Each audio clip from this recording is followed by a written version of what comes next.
IDF footage of a tunnel compound reveals that Hamas leader Sinwar and his family had been hiding in an underground bunker, complete with a kitchen, bathroom, and stockpiles of food and money.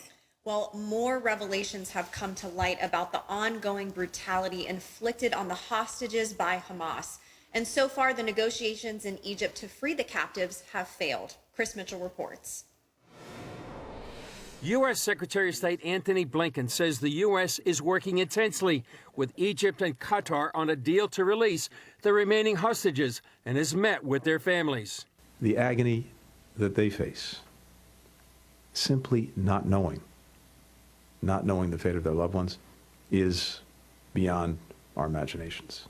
Film producer Sheryl Sandberg released a clip of 17-year-old former hostage Agam Goldstein Almog, who described how a Hamas terrorist sexually assaulted another hostage at gunpoint. Tuesday, the IDF released video of a tunnel compound showing Hamas leader Yahya Sinwar and his family a few days after the October 7th attack.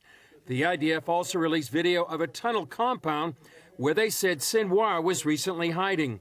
The compound including a bathroom, kitchen, and stockpiles of food and money. While the people of Gaza are suffering above ground, Sinwar is hiding in tunnels underground underneath them. In the north Wednesday, a Hezbollah rocket killed one Israeli and injured several others. The strike in the northern Israeli city of Safat increases the tension between Hezbollah and Israel.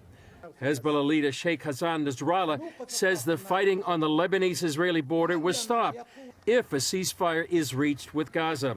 Military officials are now discussing how to respond. In a chilling admission, Iran's former top nuclear official said Iran has all the needed elements to build a nuclear bomb.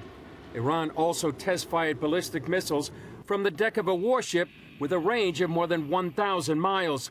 The tests come amid concerns of a wider war in the Middle East. In the U.S., a new study conducted just after the Israel-Hamas war shows nearly two-thirds of American Jews feel less secure than they did a year ago.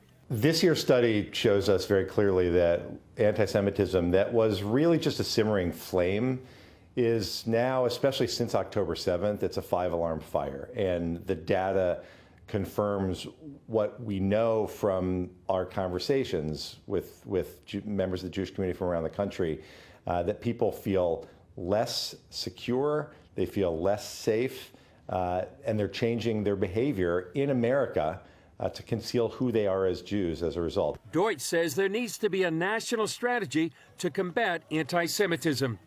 Chris Mitchell, CBN News, Jerusalem. Well, we need to join with that strategy and join with Israel and stand with Israel.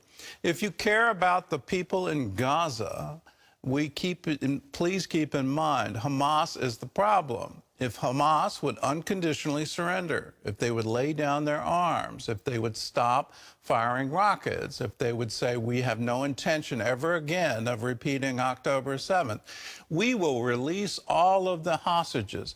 If they will do that, well, then this war ends today. But they refuse. All the pressure should be put on Hamas and anyone who is supporting Hamas. So the funding is cut off, their support is cut off. All of this is ended so that we can have peace once again.